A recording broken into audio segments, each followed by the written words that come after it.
Hello friends, जय माँ बगला मुँह जयनवासी, जय माँ तारा, जय श्री श्याम, जय श्री श्याम। मैं अपने मस्तान बाबा को मिलके अभी जस्ट लोनावाला में एक जगह रुकी हूँ। आज बहुत सारे मुझे व्हाट्सएप पे और यूट्यूब पे कमेंट कर रहे कि माँ शांत रहो, टेंशन मत लो, शांत हो जाओ। देखिए, शांत होने वाली बात नहीं है। हम लोग बात ऐसी है कि अगर मैं इतनी बड़ी यात्रा करके आई, कम से कम 2.5 महीने की यात्रा करने के बाद इंसान अपने घर पहुंचा, अपने बच्चों के पास। मेरे बेटे को मेरे हाथ का खाना खाना था, क्योंकि मेरे घर में जो काम वाली है वो काम वाली के हाथ का खाना बच्चे नहीं खाते। कितना दिन खाएंगे? उनके अलग, उनका खाना अलग है, माँ के हाथ का खाना अलग होता है। 2.5 महीने के बाद बच्चों को माँ के हाथ का खाना मिलना चाहिए ना। लेकिन यहाँ पे कुछ सेल्फिश लोगों को सिर्फ अपनी पड़ी है, अपना पेट भरना पड़ा है। हाँ, अपना पेट भरना पड़ा है, कहते जलते हैं, ये करते हैं। आप सोचिए, मैं इतना बड़ा यूट्यूब चलाती हूँ, पूरे यूट्यूब पे यहाँ तक कि रोड के पुलिस तक की मेरे से आंख मिलाने का हिम्मत नहीं है। और यहाँ कुछ पागल लोग इतनी हिम्मत करके मैं सिर्फ उन लोग का मान सम्मान रखती हूँ, उसकी वजह से मुझे आंख दिखाएंगे, बेइज्जती करेंगे, वो भी फालतू औरतों के लिए। अरे मैं बोलती हूँ, तुम्हारा परिवार, तुम्हारे माँ बाप, तुम्हारी बीवी इतनी अच्छी है, तो तुम लोग क्यों आए मेरे से गांड मरवाने के लिए? ये बताओ, आप बोलो। तुम लोगों का पेट भरने का, तुम लोगों का देखने का, तुम्हारे दोस्तों के लिए नॉनवेज बनाने का हम लोग नौकर दिखते क्या? साला मेरे पीछे 10 नौकर हैं, तुम लोग की नौकर हूँ क्या मैं? हाँ, आप सोचिए। मैं सच बोलूँ, मैं मस्तान बाबा से मिलने आई थी, लेकिन मैं किसी और एक आदमी से मिलने आई थी। देखिए, जय भीम समाज के ना जो लोग मुझे परेशान कर रहे हो, जय भीम समाज के ना। भले मेरे पति है तो क्या हुआ, मैं भी जय भीम हूँ, लेकिन जय भीम से पहले मैं ब्राह्मण हूँ। एक ब्राह्मण होकर अगर मैं जय भीम समाज को अपना रही हूँ, उनको फॉलो कर रही हूँ, उनके साथ सब कुछ अच्छा कर रही हूँ, और उनके परिवार वाले मेरे साथ गलत करने को देखेंगे, हाँ, तो मैं क्या सोचूंगी? मैं क्या बोल रही हूँ? जो सवाल जवाब मैं नहीं कर पा रही, शायद पुलिस करे। पुलिस पूछेगी ना भाई, औरत से भी पूछेगी ना कि भाई तू कैसी बीवी है, तुम लोग कैसे माँ बाप हो, तुम्हारा बेटा किसी और के पास जाके उसकी ज़िंदगी बर्बाद करता है, वो करता है, उसके बाद भी वो औरत तुम लोग को देखती है, खिलाती है, पिलाती है, तुम्हारे नखरे उठाते हो, और उसके बाद भी तुम लोग उसको, इंसान को टॉर्चर करते हो, ज़बरदस्ती उसके पीछे पड़ते हो। दूसरी बात, भाई देखो, जब इंसान 2 औरत के साथ रहता है तो एक औरत को पूरा हक है अपनी बात रखने का। मैंने अपने पति से ज़िंदगी में कुछ नहीं मांगा, एक ही चीज़ मांगा है कि भाई अपने पहली बीवी के मायके में नहीं जाने का, क्योंकि उसके मायके वाले ब्लैक मैजिक करते, उसकी माँ हरामी है, उसका बाप हरामी है, उसका भाई हरामी है, सबके सब ब्लैक मैजिक करते हैं। भिवंडी जैसी एरिया में आज की तारीख में 50 बाबा लोग हैं, कुछ ना कुछ हमेशा। मैंने हमेशा देखा है, जब पहली बार रिश्ता टूटा था, हर महीने जाना, हर महीने जाके जब भी देखो झगड़ा झंझट होना, पुलिस स्टेशन तक बात पहुंच जाना। इसके लिए मैंने अपनी ज़िंदगी में ना ज़मीन जायदाद अपने पति से कुछ नहीं मांगा, एक ही मांगा कि वहाँ नहीं जाने का, क्योंकि वो लोग कुछ ना कुछ करते हैं। तो भी वहाँ जाना बंद करा है, तो वहाँ से यहाँ आना शुरू हुआ है। उसकी माँ इतनी बेशरम है कि 24 हर महीने मुँह उठा के चली आती है, बेटी को कपड़े धोने नहीं आते, कुछ नहीं आते। आप एक बात सोचो, मैं आज मैं उन लोगों को सबक सिखाने के लिए, भाई उनके बाप के पास तो जाना पड़ेगा ना। मैं आज सिर्फ बात डालना था। देखिए, मैंने भी मैं भी आज की तारीख में ब्राह्मण जात होकर जय भीम को फॉलो करती हूँ, जय भीम समाज को। मैंने शादी कराई, बाबा साहब आम्बेडकर जी को मानती हूँ, लेकिन इसका मतलब ये थोड़ी कोई मुझे नीचे गिराएगा और मैं सुन के लूँगी। मेरे गाँव तक मुझे जाने नहीं मिला मेरे भाई के पास। इसलिए मैं अपने कहते हैं पैंथर सेना के राष्ट्रीय अध्यक्ष जो दीपक केदार जी, मैं उनसे मिलना चाहती थी। मैं उनसे बोली कि हमेशा जब भी उन्होंने मुझसे कुछ बोला है, मैंने उनका काम किया है, तो ज़रा मैं उनके सामने बात रखना चाहती थी कि भाई आपके समाज के लोग इस तरह से ऐसी हरकतें कर रहे हैं मेरे साथ, तो उनके लिए क्या सज़ा है, आप बताओ। मैंने उन्हें फ़ोन किया। पहले उन्होंने कहा कि विद्या जी, मैं पुणे में नहीं हूँ, मैं कल ही निकला हूँ, मैं संभाजी नगर में हूँ, 3-4 दिन में आऊँगा, मैं संभाजी नगर में हूँ, ऐसा उन्होंने मुझे बोला। तो भी उन्होंने मुझे बोला, विद्या जी क्या बातें बताई? मैं बोली, जानने दीजिए, कोई बात नहीं, मुझे आपसे मिलना था, कब आएंगे? तो उन्होंने फ़ोन रख दिया। लेकिन उन्होंने वापस से मुझे 10-15 मिनट के बाद फ़ोन किया, और फ़ोन करके मुझे पूछा कि अरे आपने मुझे फ़ोन किया इतनी मन से, कुछ तो काम होगा आपको, बताइए क्या काम है। मैंने उन्हें सारी डिटेल्स बताई कि भाई ऐसा ऐसा बात है, यहाँ पे दोस्तों यारों पे पैसा डाला जाता है, बाप 70,000 की गाड़ी मांगता है बेटे से, उसके लिए बोला जाता है। बीवी के घर में भाई को बच्चा होता है, बीवी अपने जानती है कि मेरा पति मेरी सौत के साथ है, तो सौत से पैसे लेके मेरे भाई की बच्ची के लिए गहने लाओ, गाड़ी लेके मुझसे मिलने आओ। मैं बोली, आप बताइए कि आप कि ऐसा होता है क्या? एक औरत होकर ऐसा सब करना चाहिए? बोली, देखो मुझे किसी की मदद की ज़रूरत नहीं है, लेकिन मुझे आपके कान में डालने की बात ज़रूरी है। इस तरह की हरकत की जाती है, मैं तो जो भी हरकत करती हूँ अपना घर में करती हूँ, यहाँ पे अपने दोस्तों के सामने लौड़ी चौधी मादा चौधी गाली दी जाती है। हाँ, माँ बाप अलग से चढ़ाते हैं। एक भाई फ़ोन करके बोलता है तो अपने आइटम के साथ है, अपना खर्चा चल रहा है हमारा।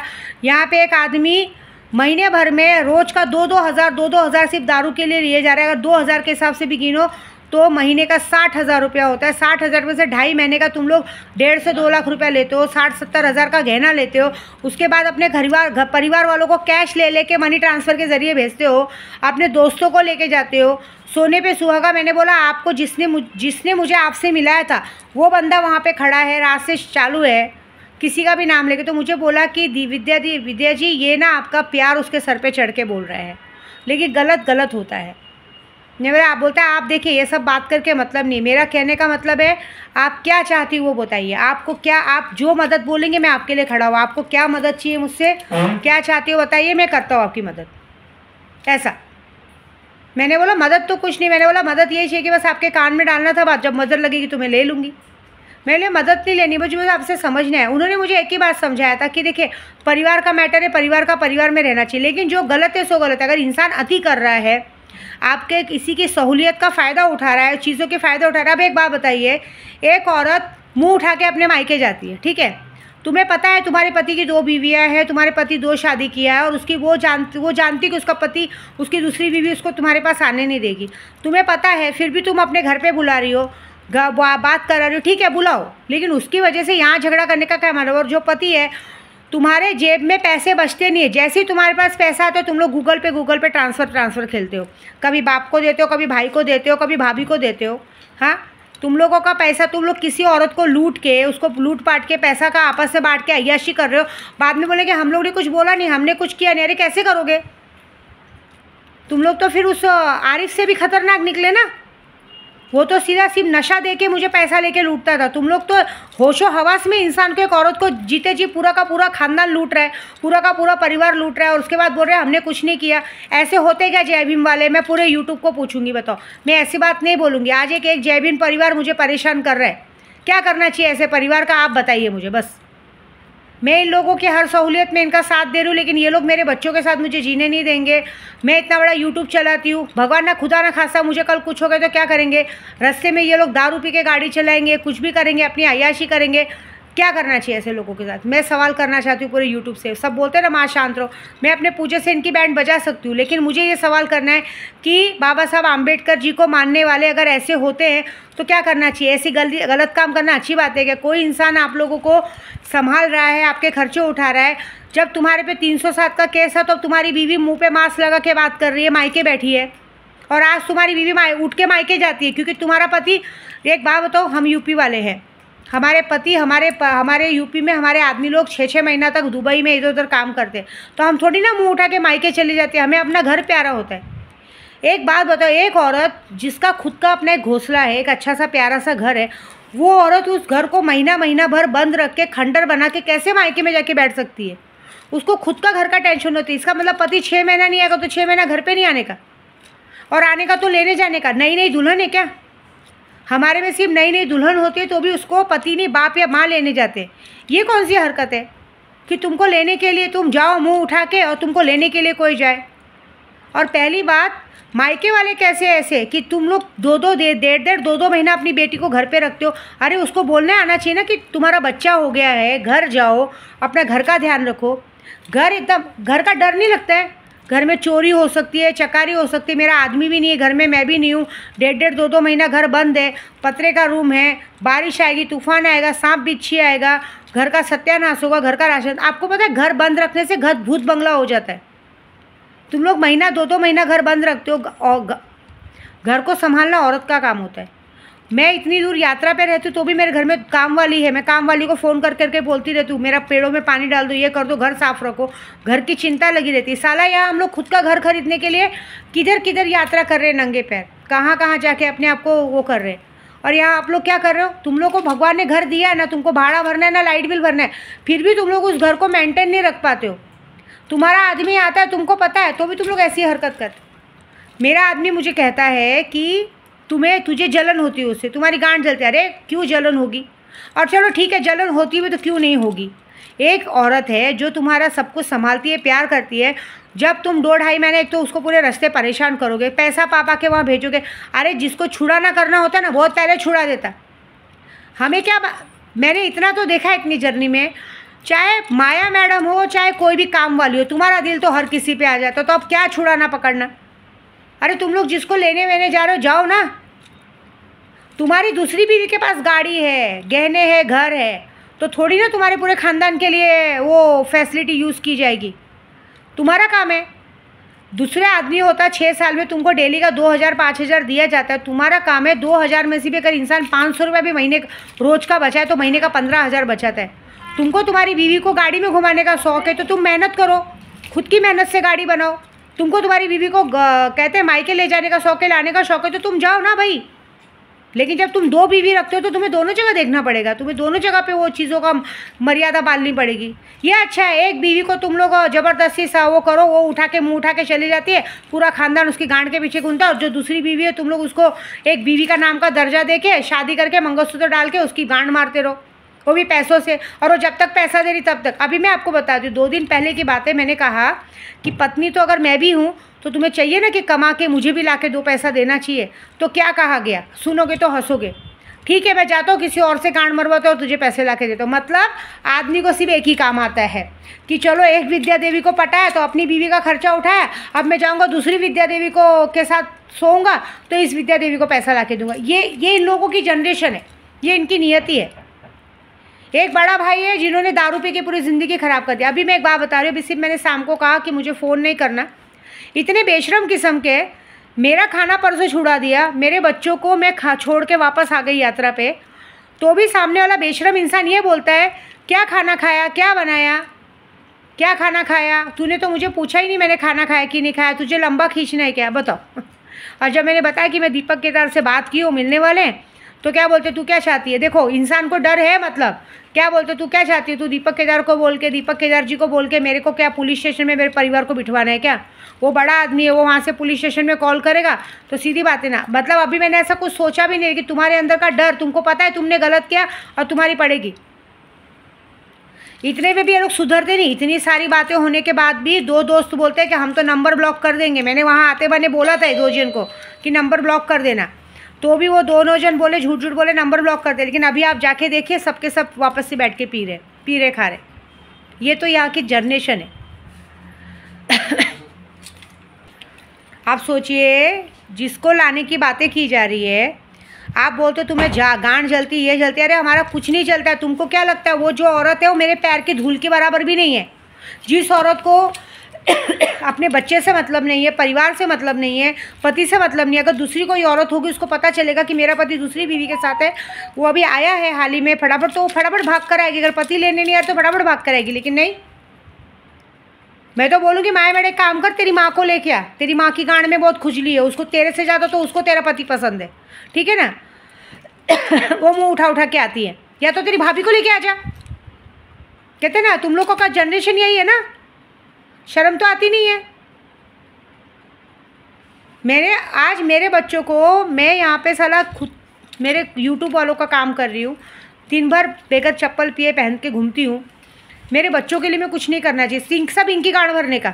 हाँ, बच्चे का स्कूल खुल रहा है तो काम करने का। साला जब से बच्चा पैदा हुआ है आज 6 साल हो गया, स्कूल का खर्चा बोलो, गांड की चड्डी भी ये लोग ने नहीं खरीदी, सारा कुछ मैंने खरीदा है। फिर भी इन लोगों को इतना अकड़ है।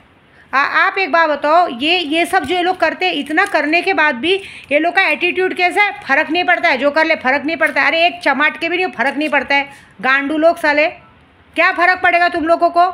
सबके सब औरत की कमाई खाते हो, एक को भेज के हॉस्पिटल में गंदगी उठाने उसकी कमाई खाते हो, एक को भेज दो बर्तन मांजने उसकी कमाई खाते हो, एक तो पड़ी है यात्रा पे जा रही है, और एक महारानी है जो सबका थाट लेके बैठी है, उसकी गांड छाटने के लिए सब जाते हो। अरे जाओ, क्या मतलब 2 दिन में आएंगे मस्का, वो सिर्फ मस्का मरवाना जानती है। वो चाहती है, वो कहते ना आटे का गोनी, सब पीछे से चिढ़ाते, वो सिर्फ चाहती मेरे को पीछे से आए, मस्का मारे, मेरे को लेके चले। अरे इंसान को घर का वैल्यू होना चाहिए, घर की वैल्यू होनी चाहिए। तुम्हारा खुद का घर है, तुम्हारा खुद का बच्चा है, तुम लोग कैसे ऐसे मायके में रह सकते हो। तुम्हें घर की चिंता नहीं है, घर में चोरी, मेरा सामान है चोरी हो जाएगा, ये हो जाएगा। हम लोग 10 दिन भी घर बंद रहे तो हमारे दिल में धक धक धक धक धक धक होने लगता है, अरे भाई मेरा घर बंद है, चोरी चकारी ना हो जाए ना, कुछ सामान ना चोरी हो जाए। ये कैसी औरतें कि और ये कैसे मायके वाले हैं कि समझाने नहीं आता है। अरे बच्चा हुआ है, तुम्हारी भाभी को हुआ है क्या, 1.25 महीना भाभी के सर पे बैठी रहोगी? वो भी साली इरिटेट हो गई होगी कि पनौती कब जाएगी यहाँ से, क्योंकि जो महारानी गई है उनका तो गांड रुकता ही नहीं है। मैंने देखा है यहाँ से वहाँ ग्लास उठा के रखने को नहीं होता है, खुद की चड्डी भी माँ से धुलवाते तो भी मेरे सामने बात करते। देखो सबसे बड़ी बात यह है ना, मेरा गुस्सा होना जायज़ है। मैं तो यहाँ पे आई हूँ, मस्तान बाबा का पैर पड़ा है मैंने, और आज रात को यहाँ बैठूंगी। मुझे मेरे बच्चों को छोड़ के आना पड़ा है। याद रख लेना, मैं पूरे यूट्यूब पे कह रही हूँ, ये अगर इन लोग सही सलामत गोराई तक आ गए तो मेरा नाम बदल देना। ये जो इसका पति बार बार, इसका जो पति नाम का जो कीड़ा बार बार उसकी गांड में घुसता है ना, ये उसको बहुत भारी पड़ने वाला है। कोई बोलता नहीं है कि तू उधर जा मत, ला मत, कर मत। जो बात निभा नहीं सको वो बोलने का नहीं, वादा नहीं करने का। तेरे को लगता है वो ब्लैक मैजिक करते हो, उनका खाना है खा, सबके सब अपने चूत का पानी डाल के देंगे, वो करके देंगे, जाके खा, ठीक है। डेट का पानी डाल के देंगे, शमशान का राख डाल के देंगे, खा। तू वही खा के मर, वही कर सकते हो तुम लोग। तुम्हारे दिमाग पे, दिमाग पे एक छाया बना हुआ है पूरा परिवार के ऊपर। बाप को तो शर्म आती नहीं है, बाप 70,000 की गाड़ी मांग रहा है, बेटा कौन सा सरकारी नौकरी कर रहा है, हाँ क्या कर रहा है कि तुम लोग उस तरह से पैसा मांगते हो? शर्म नहीं आती है? खानदानी बेशर्म है, क्या कर सकते? और सबके सामने नाक उठा के चलते। तुम लोग को डूब मरना चाहिए। ऐसा इस तरह से परिवार परेशान करता है। अब सोचो, अगर मैं यात्रा पे हूँ और एक जगह पे है, ये लोग का नाम मैं क्यों बोल रही हूँ मालूम है? ये लोग को यूट्यूब की भाषा ही समझ में आती है। मुझे भी अच्छा नहीं लगता बोलने के लिए, लेकिन सीधी बात है, मेरा अपना परिवार है, मेरे 3 बच्चे हैं, मेरा पूरा यूट्यूब है। मेरे को यूट्यूब वाले पैसा देते, उड़ाने के लिए नहीं देते जिस तरह से फालतूगिरी करते हैं लोग। और ये जो दोस्त के नाम पे आते हैं ना धब्बे, सिर्फ मेरे सामने दीदी दीदी दीदी करेंगे, पीठ पीछे सब मिल के रहते। तुम देख लेना, गेहूँ के साथ घुन पीसेगा, तुम लोगों के सर पे भी छत नहीं रहेगी। देख लेना, थोड़ा दिन बस बैठो। ये जो अनलीगल लाइट चला रहे हो ना सब लोग, जो तुम्हारे पास तुम्हारे घर का पेपर तक नहीं है, तुम लोग वहाँ पे अनलीगल लाइट चला रहे हो ना कभी तुम्हारी बैंड बजेगी, और अच्छी खासी। और देखो सिर्फ बैंड नहीं बजेगी, तुम लोग जो अनलीगल लाइट चला रहे हो ना, सबके ऊपर एक एक केस बनेगा। यहाँ हम लोग साला पागल दिखते हैं क्या सरकारी टाटा पावर का लाइट बिल भरने के लिए, और तुम लोग आए हो चोरी से लाइट जलाते हो? पहली बात तो वहाँ का नेता ही हरामी है। यहाँ पे हमारे यहाँ पे एक नेता घूम रहा है, पूरा रास्ते का हाथ गाड़ी सबका उड़ा दिया बांग्लादेशी करके, और यहाँ पे एक एक जगह के एरिया का ज़बरदस्ती घुसखोरी का के उधर का नहीं चीज़ें हटा रहे हैं, दूसरों की चीज़ें हटा रहे हैं। वाह, अच्छी बात है, सही है। ये लोग हमारा घर खाली करा देते, हमारे घर वाले मालिक को करके हटा देते, अच्छी बात है। तो मैं तो अभी एक बात सोची हूँ, ये जो बार बार जो आरिफ शेख का नाम आ जाता है ना बार बार, मैं कभी कभी सोचती हूँ ना, ये सही में मेरा ही जिन्नत है। क्योंकि जब जब ये लोग मुझे ज़्यादा परेशान करते हैं, तब तक ये प्राणी, वो कहते हैं इंसानी रूप में आ जाता है। मुझे तो इस बात का मेरे को इस बात की बहुत खुशी कि चलो मेरे को किसी ने मरने की खबर दी थी, अच्छा हुआ मरा नहीं है, जिंदा है। क्योंकि मेरे को जिस तरह से ये हरीश पांडे ये लोग परेशान करते हैं ना, कभी भी कोर्ट कचहरी का लेटर भेजते हैं, पुलिस को भेजते हैं। तो अब एक काम कर, अब की बार तू मेरे घर पे भेज के देखना, अब भले मैं केस लड़ूंगी, लेकिन तेरे को दिन दहाड़े तेरे घर के अंदर ही तेरे को चुनवा के मरवा डालूंगी। जाएगा मेरा 5-10 लाख, तेरे को जगह पे तेरा मर्डर करवा डालूंगी। देखो अभी तुम लोग क्या करते हो। जब आई गए तो मेरे क्या बोला, पहले एक टाइम में नशड़ियों की दीदी रह चुकी हूँ, अब तुम लोगों को विद्या देवी अपनी औकात दिखाएगी। मैं जो लोगों के पास पैसा फेंकती हूँ ना, कोई भी मुझसे इमरजेंसी मांगता है 10,000 दो, 20,000 दो, वो पैसा फेंक के मैं ना एक बैकअप तैयार करती हूँ। और बैकअप के वजह से ही आज देखिए दीपक जी ने डायरेक्ट क्या बोला, जो गलत है सो गलत है, आपको क्या करने का आप मुझे बोलिए, मैं आपका काम करके देता हूँ। अब इतने में समझ जाओ कि उसने कितनी बड़ी बात बोली है। उसका एक फ़ोन घुमाने की देर है, बाकी सब तुम लोग की बैंड बजेगी, फिर मज़ा देखो क्या होता है, ठीक है।